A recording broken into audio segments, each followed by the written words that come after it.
yourself coach. Hi. Hey, everybody. I am Danielle. I'm here from the Fertile Spirit, which is CNY's official patient support program. We're a new program. We're doing a lot of things. I have Sheri on here today, who is one of our doulas. She's a new parent educator, a newborn care specialist. Many things. And we're going to talk a little bit about the kind of work she does, and also in the context of what the Fertile Spirit is, what we do, how we work with people. Obviously what Sheri does is like the kind of, I almost want to say it's like like the cherry on top, or like the crowning kind of thing of this whole journey, which is to like be there and to help support people with their brand new, beautiful babies. But Sheri has her own story of how she became a mother of 4 that she's going to share with you. And that so much of the work she does, and I'll let you share, so much of the work that she does is with women who have gone through fertility journeys. And so what kind of comes up in that, and what are all the different things that we encounter going through that journey and then getting pregnant, and what that's like during pregnancy, and what that's like in the 4th trimester and postpartum. So anyway, Sheri, thank you for being here. Thank you for having me. I'm so excited. Yes. Yeah, could you maybe start with telling us a little bit about your story, and both as a mother, and then also like how you got into this work? Yes. So, hi everyone. I have 4 amazing grown children. And my journey started very shakily. It took me 5 years of trying to have my first child, to actually have him. I was told I would never be able to have children. We're talking many years ago, decades ago. And before IVF, right? This was like there was none of that available. And I was able to get pregnant, but I could not sustain a pregnancy beyond 7 or 8 weeks. So I went through 4 miscarriages and a very long journey to try to find an OB who could actually help me. Instead of telling me I'd never be able to have children, I should think of adoption. I was able to find someone on the cutting edge because I was living in Boston, and he was actually playing around with fertility before anybody was. And I was just so fortunate. And I started working with him, and he figured out I had progesterone deficiencies and started giving me injections. And it was like, as soon as I got pregnant, and it was game changing. I mean, I got them all the way up through 3 months pregnant, and was able to have my son. So, and I was a business entrepreneur, and I did that for about 35 years. And then about 5 years ago, I decided instead of starting companies, I really wanted to serve new struggling parents and new parents and their newborns, and help them on their journey to becoming a family. And a lot of it was driven by wanting to be there for my own children's journeys with my grandchildren, but of which I have one. But so far, I got into it as a birth doula first, then postpartum doula, then I became a new parent educator, I became a newborn care specialist, I became a newborn sleep specialist. And all of those things were driven by my clients asking me for all of that information. And because it's all new, it's constantly updated. You have to stay on top of everything. That I didn't know any of this when I had my own children.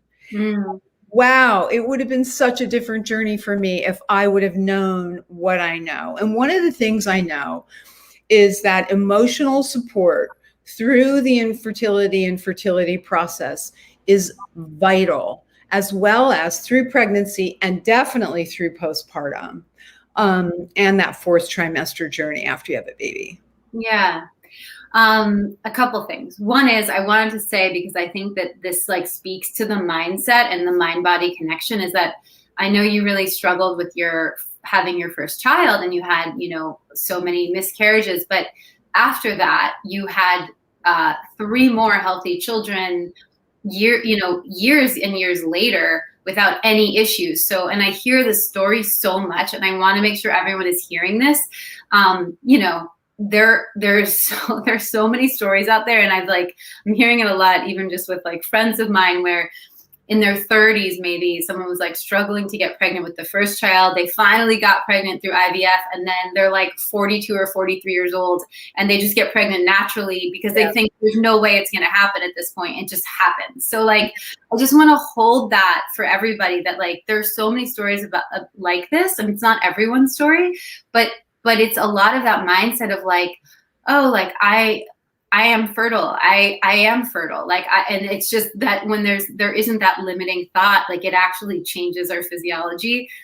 So just to put that out there, I was actually, sorry, just one more thing. I read an excerpt someone had posted about these like women who are working as nurses in Catholic hospitals back in like the 50s and 60s, and that there are all these women coming in like into their mid and late 40s, these Catholic women who were just getting pregnant because, again, like at the time there just wasn't a story about it not being possible anymore, and just the power of that. So sorry to kind of sidetrack things, but I love these stories. That's such an important point, actually, because the bulk of people that find me, most of the people I work with, actually, who find me when they finally get pregnant, are people who have been through IVF.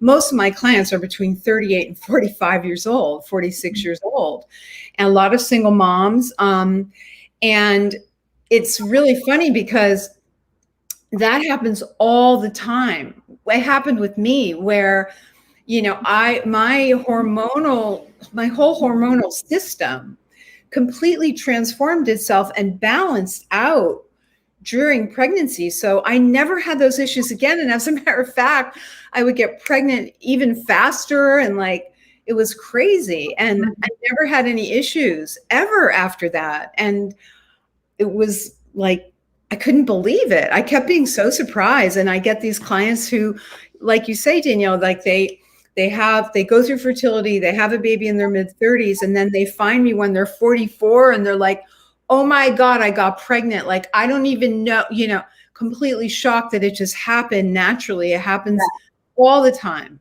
Yeah.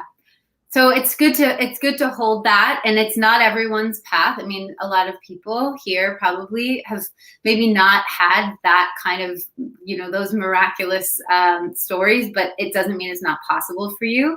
And but I do kind of want to also talk about what it's like to work with some of these women or people, and who get pregnant and who have been through so much, and then what is it like to kind of finally be pregnant? And there's so much joy, but also there's so much, I found, anxiety because, oh my gosh, I finally got pregnant.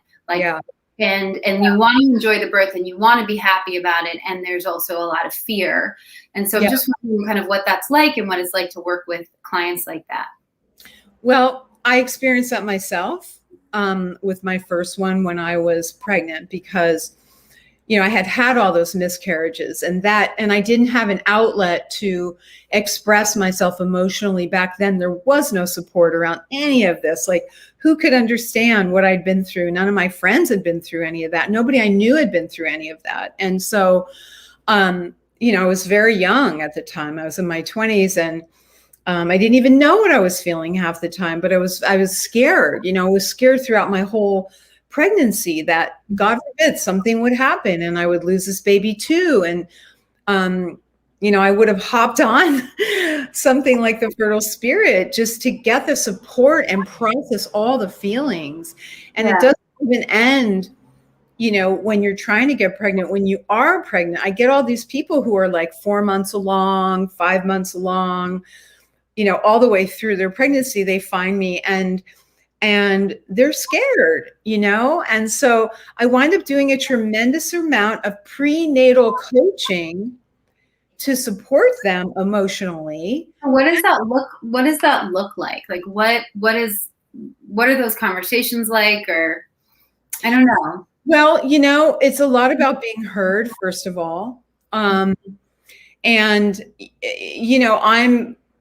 I'm a birth and postpartum doula, but I like to I'd like to first hear them emotionally, like, what are you feeling? And, because I've been through it, I have empathy for those people and what they're feeling.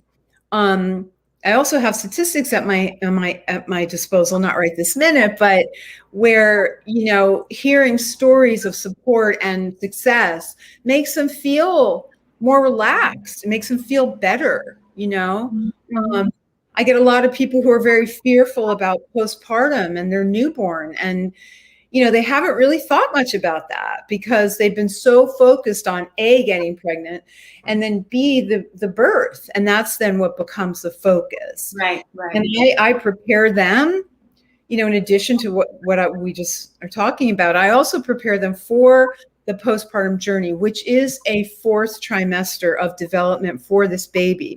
They're not really ready to be here when they're born. They need 3 extra months of development, physically, emotionally. Their brain is developing. Their brain develops 85% from the time they're born until they're 3 years old. What's that all about? Growth spurts and all of that.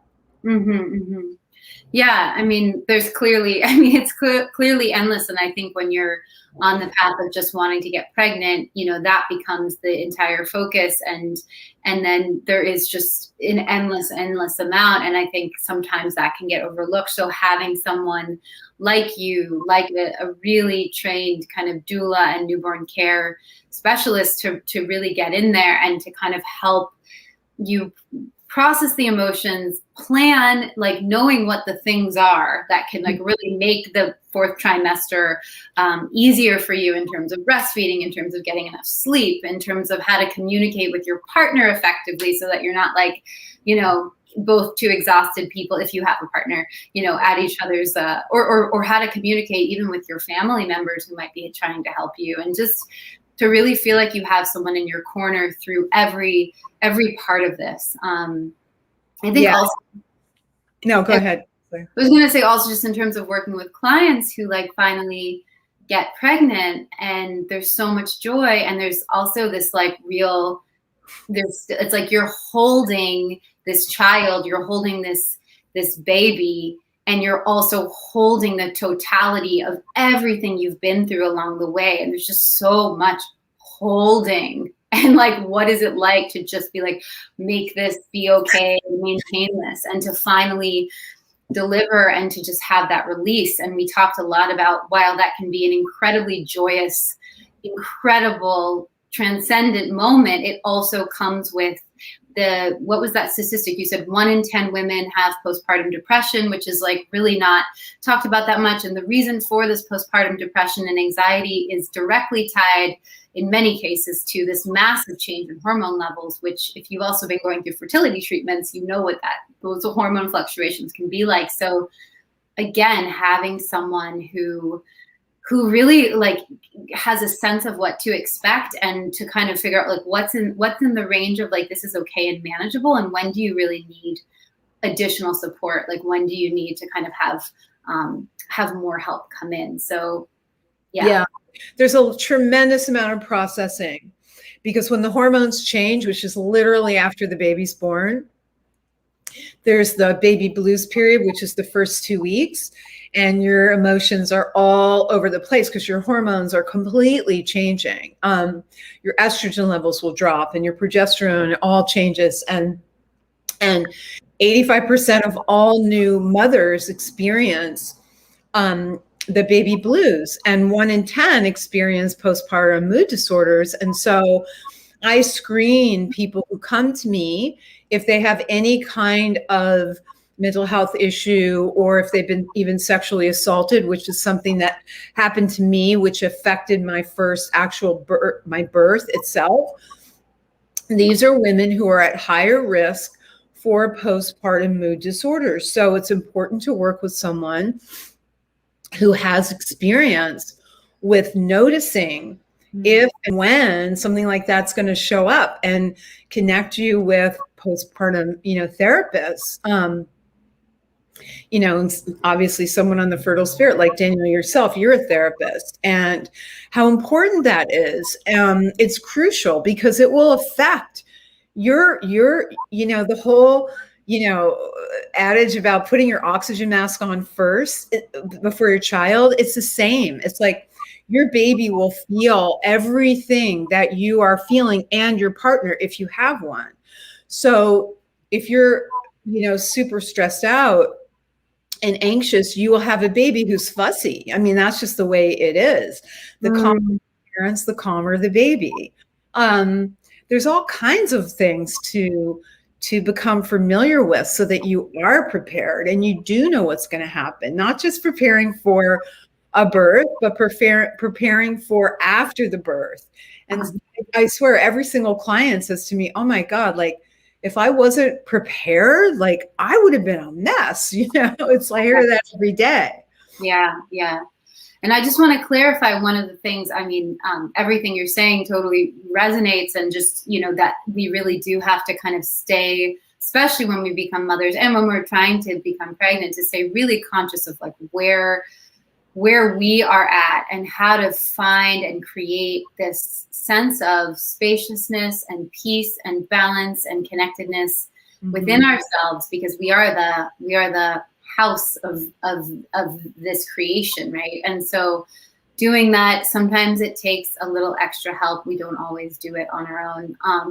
I just want to clarify one thing. At least as of right now at the Fertile Spirit, we work as coaches. I am trained as a psychotherapist in California, but I work as a coach at the Fertile Spirit, mostly because of the fact that we work with people virtually in all different states. And so that's kind of how we have to work. But the really cool thing about working as a coach or a doula is that there's an emotional piece of processing things and understanding things and giving tools. And there's also this really cool coaching aspect, which is like creating steps and goals and accountability. So it's like very active, and it gives you guys tools to work on yourselves and to create plans together and to be really like action oriented while we create space to process everything. So it's kind of this like smorgasbord. And I just want to say hello. I think Andrea and Chelsea both say hi. And for anyone who's watching, I just want to reiterate, I'm Danielle from the Fertile Spirit, which is CNY's new patient support program.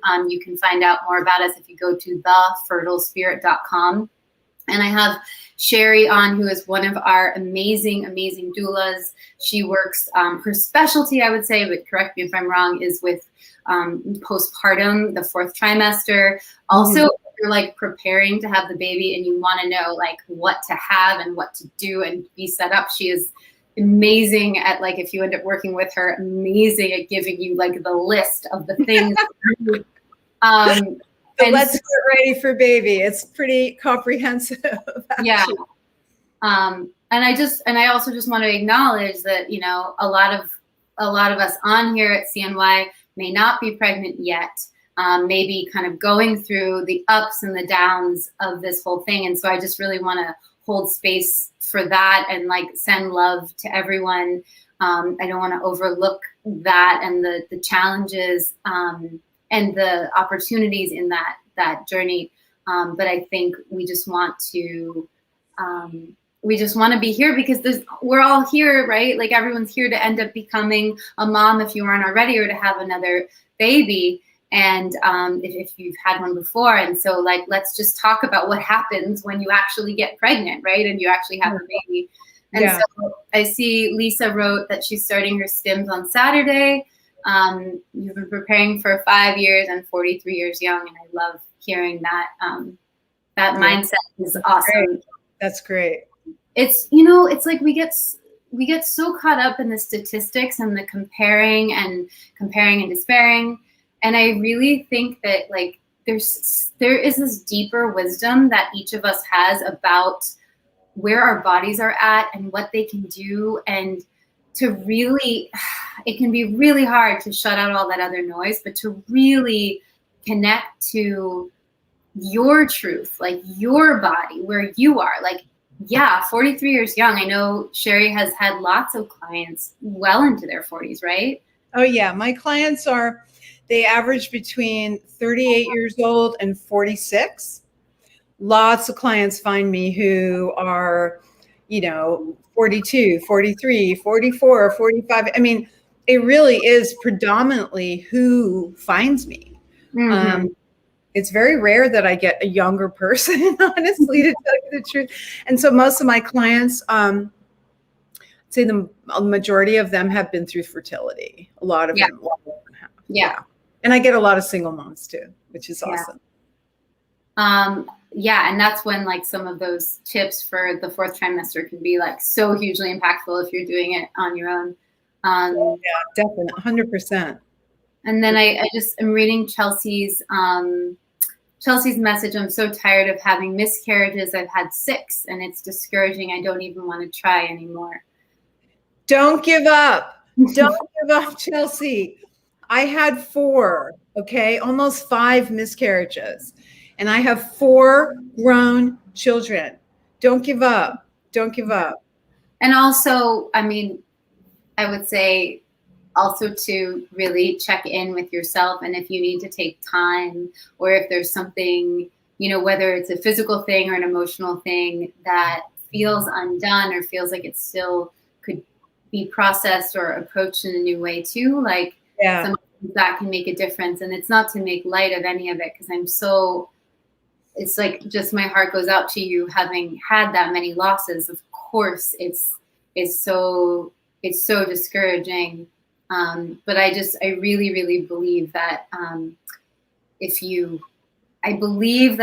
say this a lot, but I believe that our dreams exist for a reason. I really do. And sometimes we don't know how they will manifest. And sometimes we get really attached to what it's supposed to look like and when it's supposed to happen. And we get in our own way. And if we can make space to get out of our own way, to allow for, if you believe in the universe or energy or a higher power, to really allow for the unfolding. I mean, it takes a big person to be able to do that. It takes a person with a lot of trust. And yeah, it's a lot to process. That's a lot to process. Yeah, but it's our opportunity. You're a warrior, Chelsea. Yeah. So, and then Andrea's saying that she's not pregnant yet, but she's going to have her first FET next month, fresh embryo transfer. And trying to conceive over 13 years. Wow. 6 miscarriages, but your first fresh embryo transfer, which is like amazing, right? That's exciting. That's so exciting. Yeah, I mean, it's exciting, and as you said, it's anxiety producing. But the reality that you're having your first fresh embryo transfer, so that's like, I don't know your whole story, but it sounds like that's going to be a real kind of amazing new potential option and tool for you to get pregnant. So to be exploring that fully is so awesome, and awesome. I'm really wishing you the absolute best. And I don't know, to me 40 is like, it's funny, I feel like depending also on where you live in the country, 40 means really different things, or depending on what decade you're in, like 40, I'm like 40, and some of us have a story that 40 is like the end of the road, and it's so not. Yeah. So it's not. You're just beginning. Yeah. You got your whole life ahead of you. You've got, a big roadway to journey down. And I hear that all the time, well, 40 is kind of like over the hill. It's like, I had one of 40 and one of 42, and I was a way better mother and knew who I was than when I was in my 20s. Honestly, it was a very different experience of mothering. It's very special, and there's something about that. That those later pregnancies, and we just know who we are more, and it's really an advantage.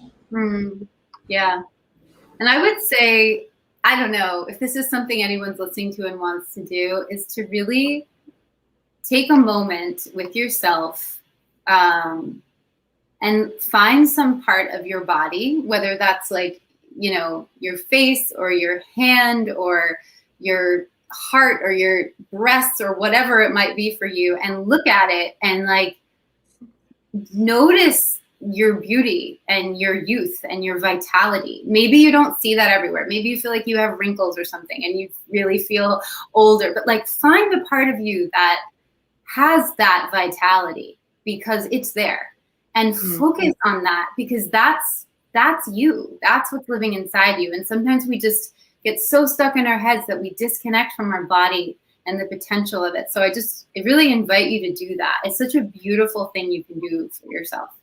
And then my first frozen transfer is coming up, transferring to a boy and a girl. That's exciting. Oh, wow. Yeah. You're 32 and okay. So, and this body is crazy. Well, I hear you. Yeah, again, it's every journey is so unique and very exciting. It's very exciting. Yeah, it's super exciting. There's a lot of potential, and with a lot of potential, there's a lot of unknown, which can again be anxiety producing. So just like holding space and having, I think like no matter who I'm working with, whether it's someone on a fertility journey or just in any part of their life, curiosity and compassion. Can you have curiosity instead of judging it? Can you have curiosity about where you are, what's going on, why you're feeling the way you're feeling? Can you become interested in it and instead of judging it? And then can you have some compassion? It sounds like you do, but can we all have compassion for the difficulties and just really appreciate ourselves for going through this and for working? Yeah, we are. And you know, I do spend a lot of time helping moms and parents process the journey that they were on to get to the point where they did deliver their baby. And it's very important to kind of holistically acknowledge where they were and the commitment to that path, and carry that forward and have them feel and acknowledge that road, because they can get very caught up in like the newborn thing and being tired, and like if they're breastfeeding, trying to get that going and all these different things. I'm like, can we just take a minute here to acknowledge what you went through to create this amazing little being? You know, let's talk about that, you know, and keep going back to that and having them really sit with that, because it is really important to acknowledge it afterwards. During, before, during, and after. Yeah. That's a very special journey and a very unique journey that is a wonderful short story to share someday with their child, and to honor it and not forget it. I never forget what I went through to have my first child. It was such a long struggle, and I will never forget. I will never forget. He doesn't like me to keep bringing it up, but I talk about it all the time. I just want to touch on Kristens shared that that she had a child 6 years ago, no problems, and that she's been trying since then, and that she's going through her second miscarriage from twins right now. Oh, wow, that's really tough. I'm sorry, Kristen. Really sorry. Really. Yeah, and it's so hard. You said you tested the baby, and that everything came back normal. Thoughts. I don't have medical thoughts, but I have spiritual thoughts. Me too. Me too. Yeah. And there's a really amazing book. It, again, depends on your spiritual orientation, if you even have one.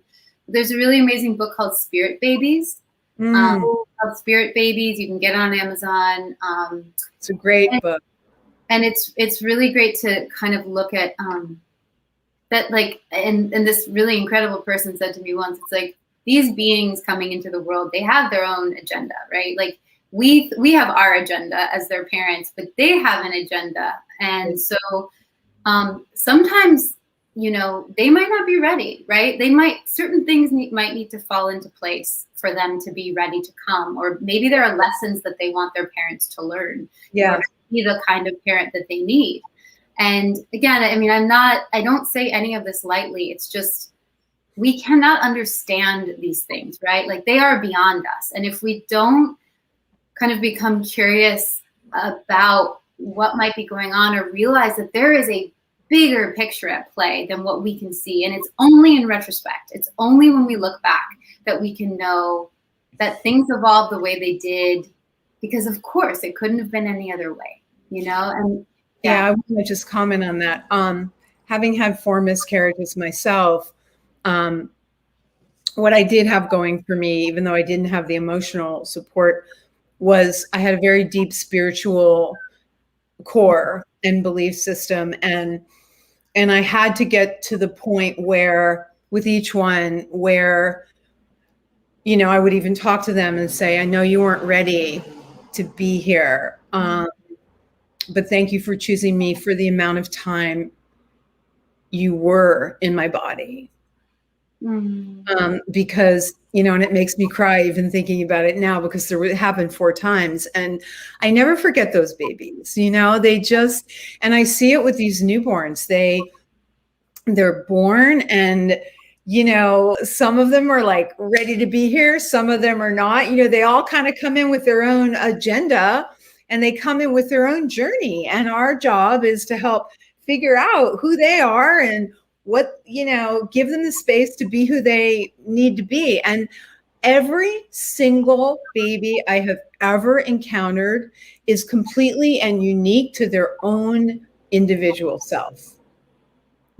It's amazing to see. Even if they're 1 day old, right? You can tell. And it's incredible. And that really, I want to underscore the importance of what you're saying right now, because it is much bigger than we have any concept of out there, you know, whether you're deeply spiritual or you're not, you know. And so I would always thank the child if it wasn't time for them to be born. And it was hard, and it didn't take away from the feelings of grief and loss. They were always there. Mm-hmm. And so important too, to, you know, really let yourself grieve it. Like, you know, I mean, I think we have to, it's like digestion. It's like, we have to move emotions through our physical bodies. Like, we can be so disconnected from them in this culture. And really, really giving yourself permission and finding places, you know, maybe it's getting in the car and putting on a song that you know is going to make you just cry, right? And like, whatever the thing is, or maybe you're pissed and you need to scream, and letting yourself really, really feel it, because that helps you move, that helps you clear, and just honor it. And another beautiful thing, and maybe you know, but to really create a ritual for that loss, and to create a ritual for those beings, and who knows, maybe they'll come back, you know, maybe they're not ready now, but they'll come back. But to really create a ritual around it, that could mean writing something, that might be planting a tree or flowers, that might be, you know, it could be burning something, but coming up with something that creates a beautiful honoring of these beings, I think is really important. And it also gives us a sense of, we don't have enough rituals in our cultures anymore. We used to, but it really gives us a sense of I don't want to say closure, because it's never closed, but defining a moment and holding a moment and honoring it, and then moving forward. So when you're ready, if you're ready, creating a ritual is a beautiful thing you can do. We have gone way over. I'm like so loving this conversation. So great, everybody. Thank you for all your questions, and wishing you tremendous fortune on your paths and strength, and taking care of yourselves. Yeah. One last quick question from Andrea. What do you recommend to help stay grounded and calm through the whole IVF journey, to help prevent low lows when things get difficult? Okay. This is for me. Relationships with people I really trust and can fully be myself with, and really let it out, and really just be held and heard. And this is why also, I'm not trying to plug the Fertile Spirit, but we do have a membership, and we do have coaches who can also just like, who are trained and can also really be that person, but also finding those people in your life. Nature, even if for you, it just means like taking your shoes off and walking on your lawn. And that's the most nature you can get. Connecting to the source, right? And like the groundedness of that and feeling it. I mean, it's a beautiful time of year. So lay down outside on the ground and feel the strength of how you're being held. If you can do mindfulness, I like body-based mindfulness. I'm not trying to become enlightened, although that would be great, but just to really, really feel my body and create space and slow down with each breath. And then journaling too, writing out what's going on, having a dialogue with yourself and your mind, and not having it stay in here, but putting it out there. And movement, yoga, all those kinds of things. We have Fertile Hope Yoga, which is a great program as well. Do you have anything else? I know I just covered a lot, Mom. Me? No, I don't. Okay. You kind of covered all the bases, really. I mean, the only thing I want to say is the whole breathing and mindfulness. It's actually something I teach to people if they find me while they're pregnant and after the baby, to really come back into their body. It's like really, really important, and to take care of themselves. Self-care is really, really important. And it's really important when you're trying to get pregnant to practice self-care. Really take care of yourself, whatever you need. Yeah, absolutely. I just want to say this one thing because I'm seeing another comment, but Josie was saying, and we talked about this earlier on, and we were on Instagram before too, but just that, just kind of how, she's saying with her IUI pregnancy, she didn't allow herself to enjoy it or believe it was real.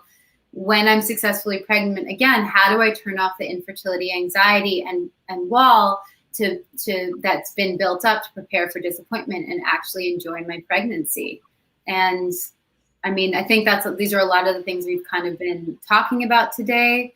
You need emotional support. You really, really do. Yeah, you really do. And that can make the difference between night and day. I mean, I had that experience the first time I was able to carry my first embryo. I had my child. I was scared for a while. I kept fearing that I was going to lose him. And I really wanted to change my mindset. I mean, for me at the time, it was meditation. But honestly, shifting your mindset will really diminish the anxiety levels. And that's where I think some of this coaching can really, really be helpful, especially with people who understand this journey. And that's what you get when you work with the fertile spirit consultants. It's like you really do get support for that. Yeah. And also I'll just say, like, I love that you're naming it and speaking it and saying, like, I want to feel this way and I do feel this anxiety, because I think we often might repress those feelings. It's like, oh, I don't want to have this. So if I just don't talk about it, like it's like, no, like speak it, say it out loud to yourself. Like, I am about to swear. I won't swear, but I feel so anxious. I hate this feeling. Please. I want to release it, like letting yourself express that too. I know it might sound like, but it moves it through. Again, I think emotions, like we digest them like we digest food. So we have to find ways to chew them and get them out. Yeah, it really does. It really, really, really does. And you don't want to take away from the joy of what you're experiencing either, right? So if you can do exactly that, like talk about it, digest it, and let it go, it's amazing what's on the other side of that. So, yeah. And also to just, really connect with one day at a time, like all things, right? Can you connect right now in this moment with this healthy baby that's in your body today, right? Instead of going, okay, what's going to happen in 2 months and what's going to, but really, did we freeze? Did I freeze? I think I may have frozen for a second, but like really being with today, what's here, put your hands on your belly, right now, today, we're okay. And enjoying just this moment, you know? And talk to your baby. Yeah. By the way, they can hear you. They hear you. It's been scientifically proven that babies in utero, embryos, fetuses can hear their mother. And it's okay, you know, it's also okay to be a mother and to be pregnant and to have the feelings that you do and to even express it. Like, you don't have to shut it off just because there's a little being inside of you. It's like, hey, I'm kind of scared right now. I love you so much. I want you to be here. I want you to be healthy. Exactly. I don't need to go anywhere. And I feel really scared. And like, just speak it, speak all of it out loud. Take the shame away. So Marie, thank you for your comment. We have got to go because Sheri was booked just for a little while. I know she has another appointment, but I just want to thank you all for such a beautiful conversation. And thank you for sharing, everyone. Thank you, Sheri. Thank you for all you do. You guys, there's so much more of this at the Fertile Spirit. Dr. Kiltz had us create this program. There's such beautiful, amazing people here, and there's an incredible community. So we are having these conversations all the time. And if you want to be a part of them, just hop on over thefertilespirit.com. And we'll be back. I'll be back pretty much once a week having a conversation with some other amazing person in this field to support you. All right. Thanks, you guys. Thank you, Sheri. Bye. Thank you.